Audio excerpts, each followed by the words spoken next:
A paz do Senhor, meus irmãos, tudo bem?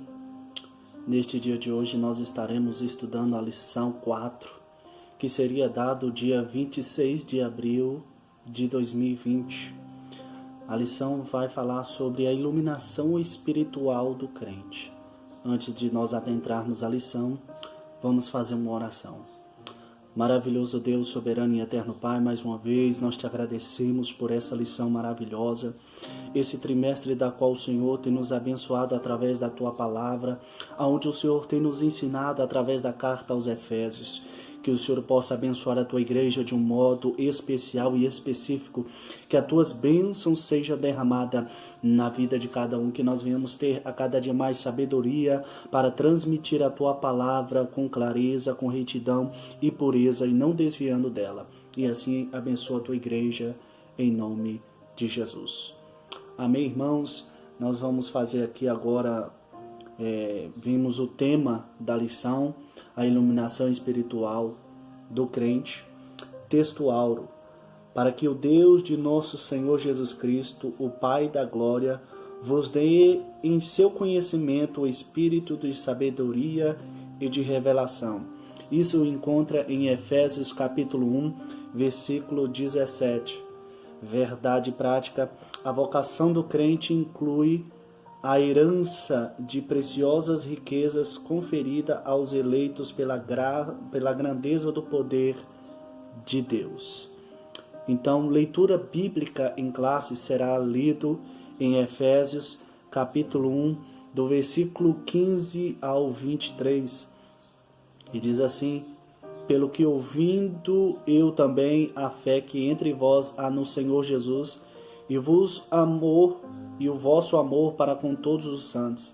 Não cesso de dar graças a Deus por vós, lembrando-me de vós nas minhas orações, para que o Deus de nosso Senhor Jesus Cristo, o Pai da glória, vos dê em seu conhecimento o espírito de sabedoria e de revelação, tendo iluminados os olhos do vosso entendimento, para que saibais qual seja a esperança da sua vocação e quais as riquezas da glória da sua herança nos santos, e qual a sobreexcelente grandeza do seu poder sobre nós, e os que cremos segundo a operação da força do seu poder, e que manifestou em Cristo, ressuscitando dos mortos, e pondo-o à sua direita nos céus, acima de todo principados e poder e potestade, e domínio e de todo nome que se nomeia, não só neste século, mas também no vindouro. E sujeitou todas as coisas aos seus pés, e sobre todas as coisas, e constituiu sobre cabeça da igreja, e que o seu corpo, a plenitude daquele que cumpre tudo em todos. Glória a Deus, aleluia. Então, nós vamos estar estudando do versículo 15 ao versículo 23 de capítulo 1 de Efésios. Então, que neste dia nós venhamos esmiuçar, buscar mais fundo a palavra do Senhor. Eu convido a todos a abrir a Bíblia, em Efésios capítulo 1, versículo 15 a 23. Então, vamos adentrar a lição.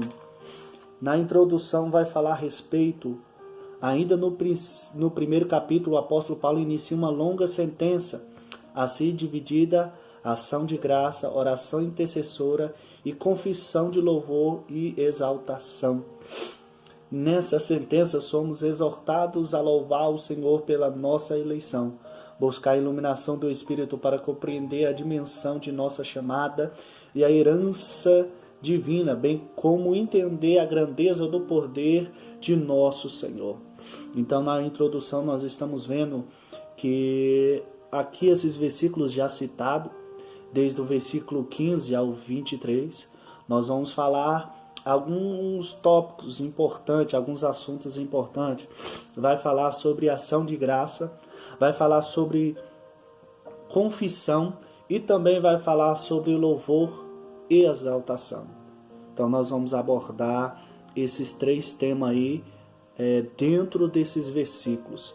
Claro que nós vamos ver através desses versículos a sentença de Deus, a exortação em questão de louvor a Deus, adoração a Deus em questão da nossa eleição, para que o Espírito Santo venha a iluminar, que o Espírito Santo venha trazer clareza à nossa mente, para nós compreendermos a nossa chamada, para nós termos a certeza de qual é a nossa chamada.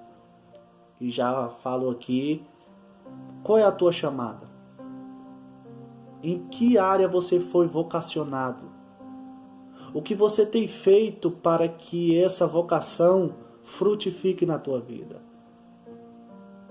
O que você tem feito em questão de que as bênçãos de Deus, aquilo que nós recebemos do Senhor, venha ter fruto, êxito na nossa vida? Então já deixo uma palavra lançada ao teu coração e ao meu coração. O que nós temos feito a respeito da vocação de Deus para nossas vidas. Aqui o primeiro tópico vai falar sobre a esperança da vocação e a riqueza da glória. Aqui o apóstolo se alegra em dar graças a Deus pela vida dos eleitos e por todas as bênçãos espirituais recebidas. Quais são essas bênçãos? A eleição, a predestinação e a filiação e dom do Espírito. Paulo estava ciente que quão maravilhoso é o Evangelho, mas ao mesmo tempo de quão impossível é qualquer receber a glória dessas boas novas sem ser ensinado por Deus. Então o apóstolo Paulo, ele já inicia aqui dando graças a Deus pelas bênçãos concedidas aos eleitos de Deus, ao povo escolhido, ao povo lavado, a um povo que confessou seus pecados e agora vive uma vida diferenciada, vive uma vida de santidade, de pureza, não vivendo uma vida agora, uma vida de pecado, em declínio, em iniquidade, mas agora vive uma vida de santidade. Paulo ele começa aqui enaltecendo ao Senhor, agradecendo a Deus pela vida dos eleitos. E se nós olharmos lá no versículo em que nós lemos, versículo 15, Paulo ele vai falar: pelo que ouvindo eu também a vossa fé que entre vós no Senhor é o vosso amor para com todos. Paulo ele vai falar que pelo que ouvindo eu também a vossa fé, ele fala: não cesso de dar graça a Deus por vós, lembrando-me de vós nas minhas orações. Paulo ele estava alegre pela igreja de Efésios. Ele estava alegre, ele não cessava de orar pelos eleitos, pela fé contínua que tinham os Efésios, pela bênção derramada, porque aquele povo recebeu de Deus a mensagem da cruz, o evangelho de Deus.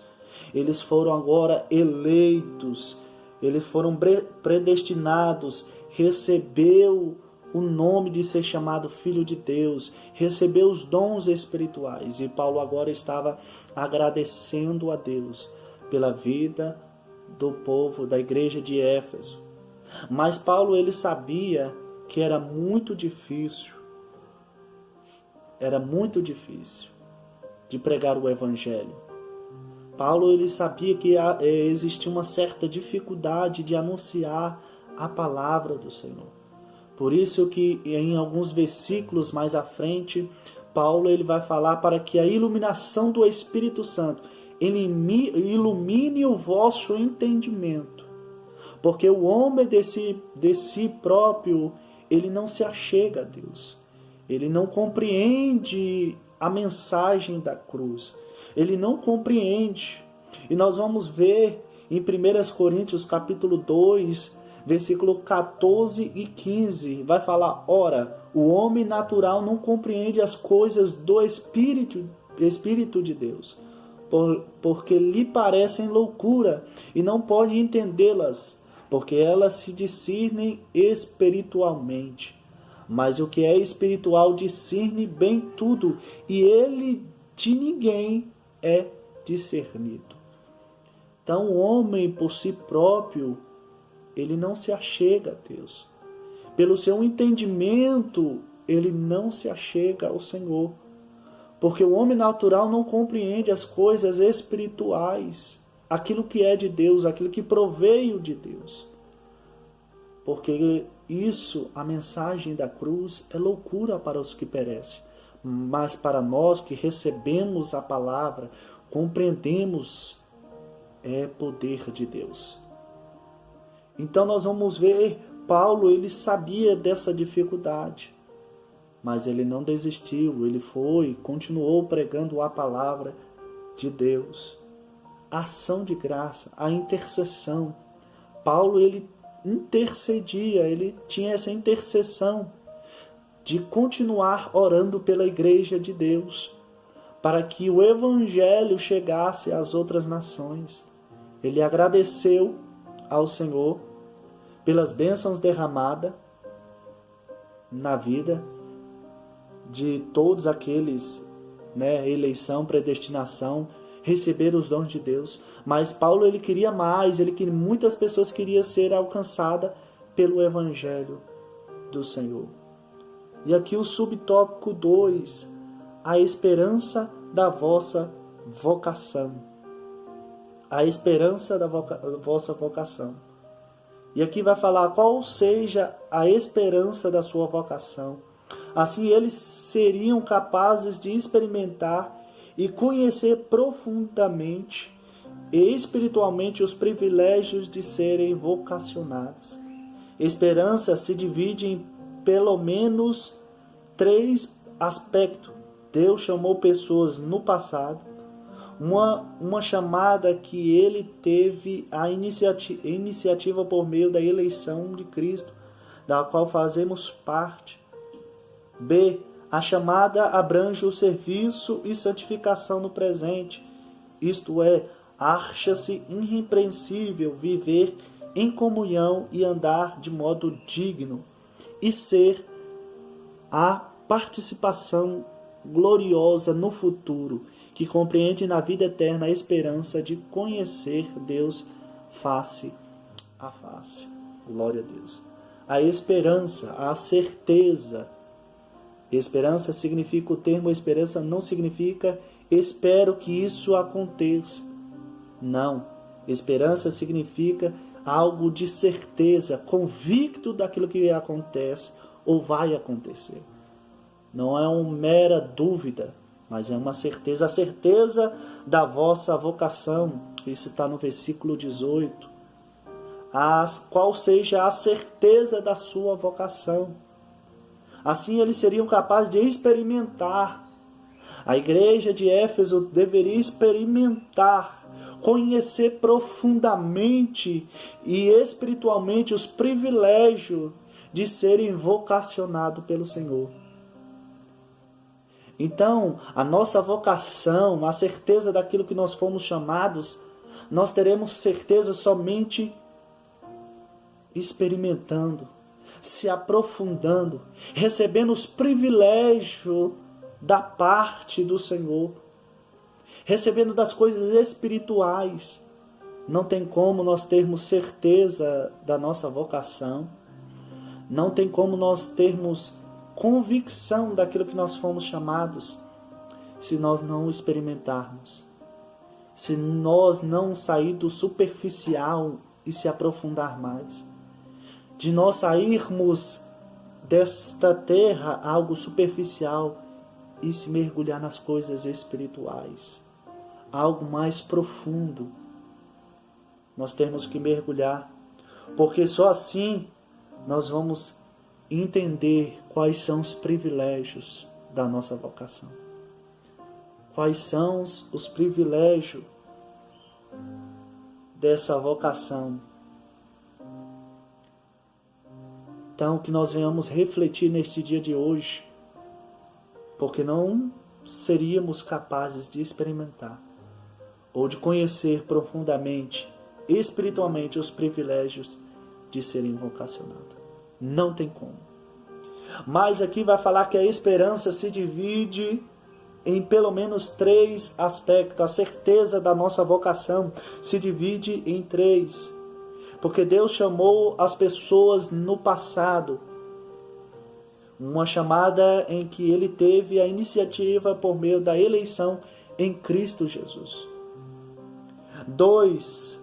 Aqui vai falar a chamada abrange serviço e santificação no presente.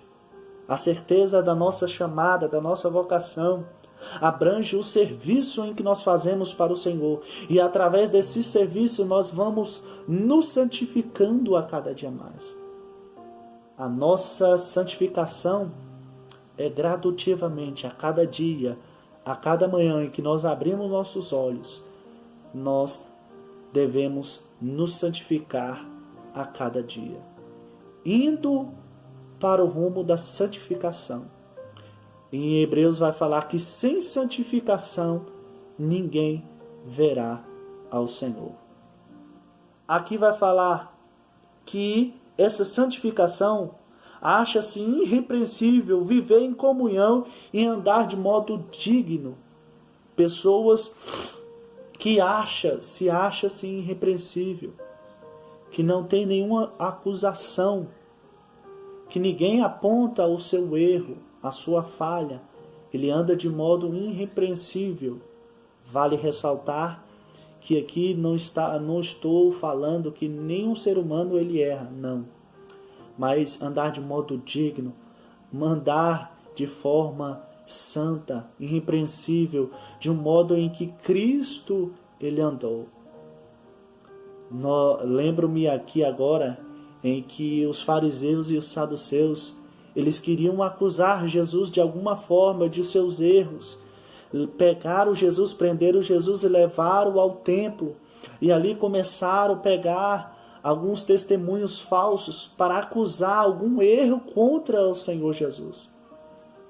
Mas todas as vezes que eles pegaram algumas pessoas para acusá-lo, vinham outras pessoas para confirmar, para explicar o que Jesus queria falar naquela época. E ninguém achou algum erro ou alguma acusação. Ninguém. E dessa forma é que nós devemos andar diante dessa sociedade que vai para o declínio, que vai a cada dia mais para o pecado. E devemos mergulhar em um modo digno, devemos a cada dia mais andar em santidade e em pureza com o Senhor. E aqui 3, é o terceiro, a participação gloriosa no futuro, que compreende a nossa vida eterna, a esperança de conhecer Deus face a face. E aqui a certeza da nossa vocação é que um dia nós estaremos com o Senhor face a face, é que um dia nós escutaremos: vem bendito do meu Pai, e possui por herança aquilo que foi preparado desde a fundação do mundo.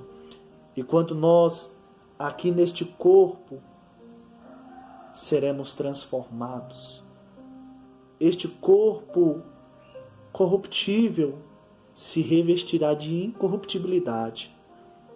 Este corpo que deseja da coisa aqui da terra será transformado, e nós receberemos um corpo glorioso, um corpo que não deseja as coisas desta terra, mas um corpo que nós estaremos face a face com o Senhor. Um corpo em que nós estaremos com o Senhor eternamente. E nós veremos a sua face, nós veremos o seu rosto, nós contemplaremos o teu pé, nós contemplaremos os céus, e estaremos com Ele eternamente, para todo sempre. Aqui, as riquezas da glória da sua herança. O termo riqueza refere-se a maravilhosas bênçãos que acompanham o plano da salvação, tais como o perdão dos pecados, a adoção de filhos e as bênçãos que serão desfrutados no porvir. Então aqui as riquezas da sua glória. Riquezas se refere a maravilhosas bênçãos que acompanham o plano de salvação. Quais são? O perdão dos pecados, a adoção de filhos e as bênçãos que desfrutaremos no porvir. As riquezas da glória de sua herança. Aquilo que nós recebemos da parte do Senhor. Riqueza tais de sermos perdoados pelos nossos pecados. Como eu falei em algumas lições anteriores, e como está em Romanos capítulo 5, versículo 8, que Deus, Ele amou nós ainda sendo pecadores. Nós carecíamos de sua misericórdia. Nós estávamos em declínio espiritual, rumo ao inferno. E nós recebemos as riquezas de Deus através de sua herança, através de nós recebermos ao Senhor. Recebermos essas riquezas da parte de Deus. O perdão de nossos pecados. A adoção de ser chamados filhos de Deus. E nós receberemos, desfrutaremos no porvir. Desfrutaremos as bênçãos de Deus no porvir, aonde nós estaremos todos juntos glorificando, dizendo: Santo, Santo, Santo é o Senhor dos exércitos, e os céus estará em festa, e nós estaremos em festa para todo sempre, porque nenhuma luta, nenhuma aflição, nenhuma escassez ou ausência de alimento ou ausência de alguém nos priva de estar ali com o Senhor para todo sempre. Aleluia. Essa bênção tal é que nos motiva a estar a cada dia mais, é que nos motiva a continuar mais na presença de Deus, é que nos motiva a caminhar mais. Essas riquezas é que nós recebemos da parte do Senhor. Riquezas que nós recebemos da parte de nosso Senhor Jesus Cristo. E aqui subtópico 2. A sobreexcelência, grandeza e força do poder divino. A sobreexcelência, grandeza do seu poder. O apóstolo orou para que os salvos pudessem entender a sobreexcelência, a grandeza do poder de Deus. A palavra sobreexcelente é traduzida do grego uperpablo, que na forma adjetiva significa extraordinário. E megetano, que é grandeza, objetiva, enaltecer, é objetiva, enaltecer a magnitude do poder de Deus, que a tudo sobrepuja. Dunamis, que traduzido por poder, indica efeitos miraculosos que requerem força fora de medida. Apesar o maior de todos os poderes e capaz de realizar a transformação e a salvação do homem, é que somente um poder tão grande assim pode operar e concretizar as bênçãos exclusas na esperança da vocação, das riquezas da esperança. Então aqui vemos a sobreexcelente grandeza do seu poder. Sobreexcelente significa extraordinário. A extraordinária, o extraordinário poder de Deus, em que Ele pega o homem do pecado, o homem que está na lama, e traz uma transformação. Ele transforma o homem e leva para a salvação, leva novamente para o jardim do Éden, para conhecer a Deus. O seu poder extraordinário, infinito, glorioso, um poder imenso que pega o homem, por mais que seja o homem pecador, desprevível para a sociedade, o homem que para nós não tem mais jeito, mas para Deus tem. Ele pega, ele transforma o homem, ele restaura, ele regenera, ele liberta o homem do pecado. E agora ele dá a certeza da vocação, da chamada de Deus, daquilo que ele estabeleceu para a humanidade, aquilo que ele profetizara lá no jardim do Éden. Quando o homem pecou, Deus ele já deu a sentença de libertação para o homem. Ele já deu uma promessa de resgate para a humanidade. Ele já deu a promessa de regeneração, de resgate, através do sangue de Cristo, através do seu Filho, a qual a igreja hoje está estabelecida, está firmada nela. Aonde as portas do inferno não têm poder contra ela. E aqui vai falar algo muito interessante, que vai falar em Atos dos Apóstolos. Atos dos Apóstolos, capítulo 3.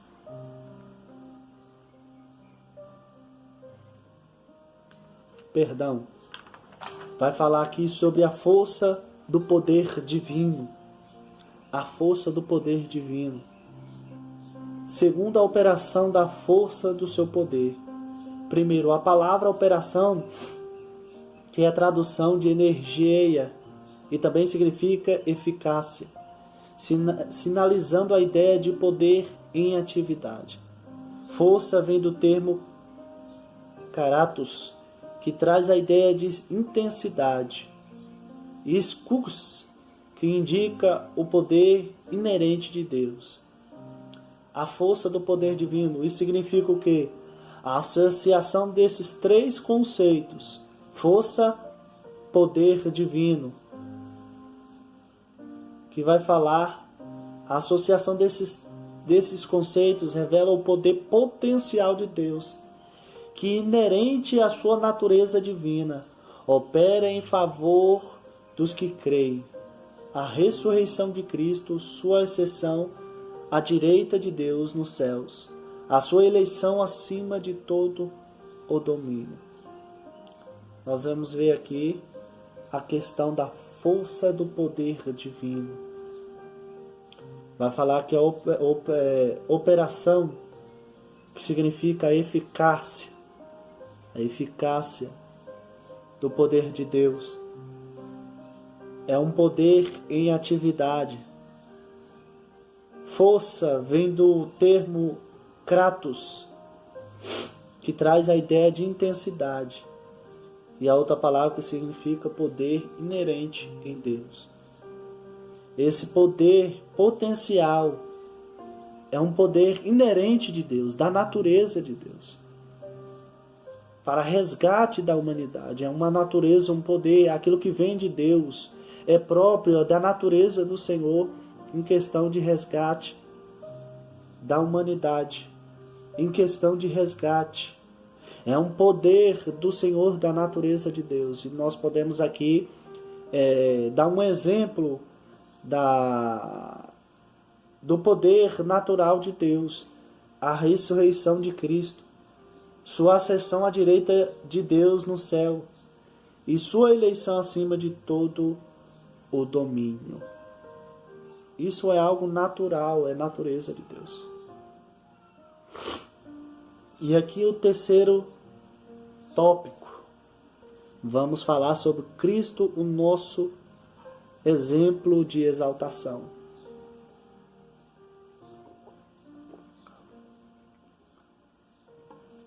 Aqui vai falar Cristo, a primazia dos que dormem. Paulo enfatiza que o poder de Deus se manifestou em Cristo, ressuscitando dos mortos. E nós vamos ver isso aqui, que é o versículo 20, de Efésios capítulo 1, que nós estamos estudando. Vai falar que Paulo enfatiza que o poder de Deus se manifestou em Cristo, ressuscitando dos mortos. Isso foi um poder de Deus. E aqui vai falar que ao ressurgir dentre os mortos, Cristo foi feito a primazia dos que dormem. Assim sendo, a ressurreição de Jesus e a garantia de que seremos ressuscitados. E aqui vai falar em 1 Tessalonicenses, vai falar aqui em Atos dos Apóstolos, capítulo 1, versículo 3 e 26. Ressuscitando Deus ao seu Filho Jesus, primeiro os enviou a vós, para que nisto vos abençoasse e vos desviaste a cada um das vossas maldades.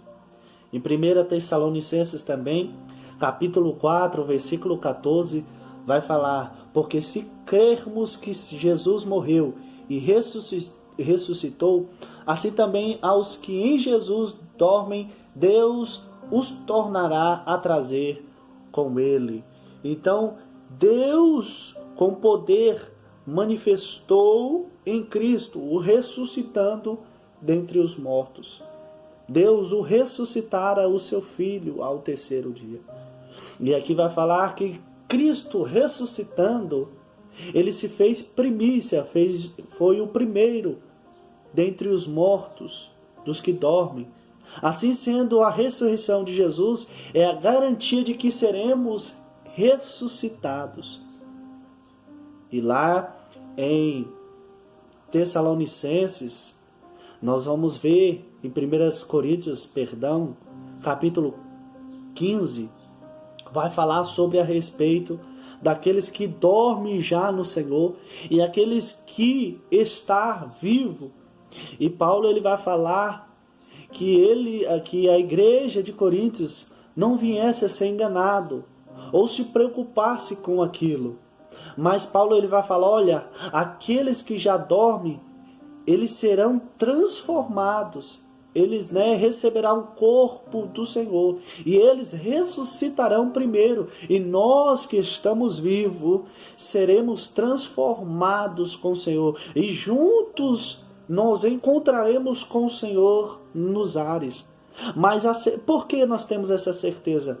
Porque aqui fala que Jesus sendo ressuscitado é a garantia de que nós seremos ressuscitados. Porque ele é a primícia dos que dormem. Foi ele o primeiro a receber um corpo glorioso.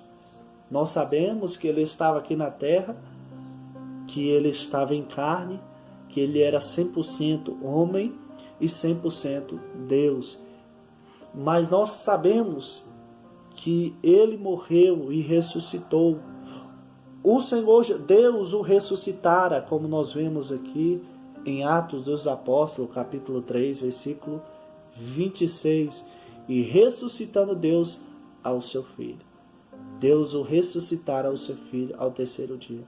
E ele sendo primícia dos que dormem, nós, a qualquer momento, ao ressoar da última trombeta, nós receberemos um corpo glorioso. E nós deixaremos essa terra, nós deixamos tudo isso que é passageiro e receberemos um corpo glorioso. E um dia nós estaremos com o Senhor face a face. E eu confesso que está em breve. O Senhor já colocou os seus anjos em prontidão. Tudo já está preparado. Cabe à noiva entrar no eixo, cabe à noiva do Senhor estar na brecha, andar em dignidade, em prontidão, em santidade ao Senhor. Aleluia. E que um dia nós receberemos um corpo transformador, um corpo glorioso da parte de Deus. E aqui vai falar: Cristo elevado à direita de Deus. Paulo reforça o poder de Deus quando dá elevação de Cristo ao trono, pondo a sua direita no céu.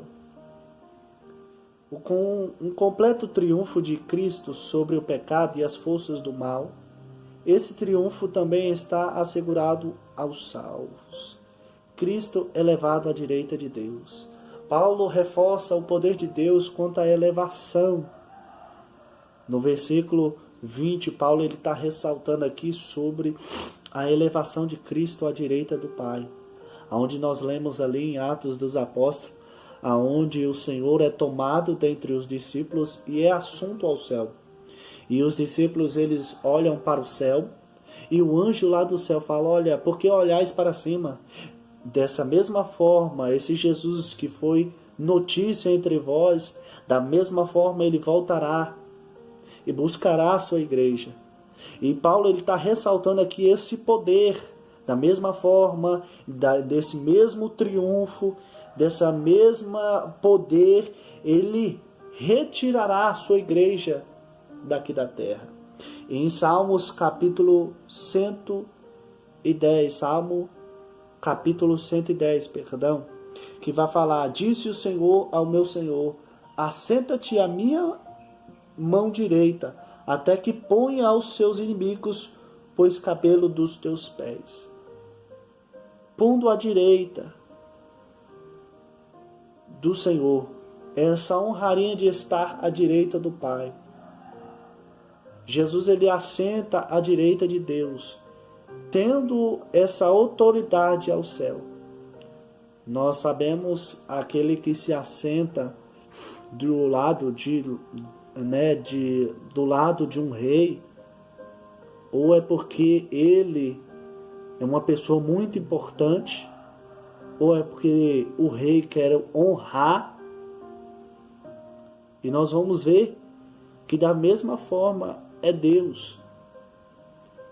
Ele retira o seu filho e põe à direita, à sua direita, aos céus. E da mesma forma vai falar aqui que o completo triunfo de Cristo sobre o pecado e a força do mal. Esse triunfo também está assegurado aos salvos, aqueles que creem, aqueles que vencerão o triunfo,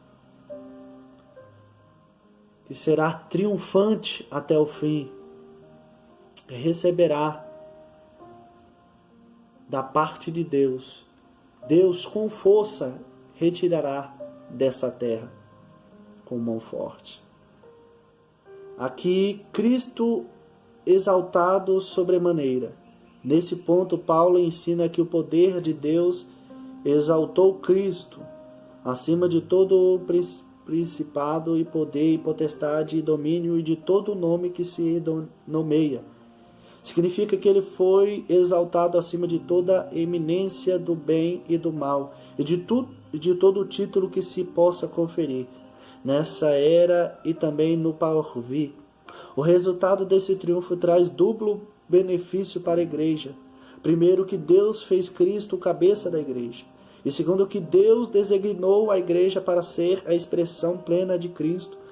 Isso significa que nenhum poder pode prevalecer contra a igreja do Senhor. Cristo exaltado sobremaneira, aonde Deus o exaltar o seu Filho, aonde o nome do Senhor está acima de todos os nomes, acima de principados, acima de potestade, acima de todos os reis, governadores, tudo. O nome do Senhor está acima de todo o nome.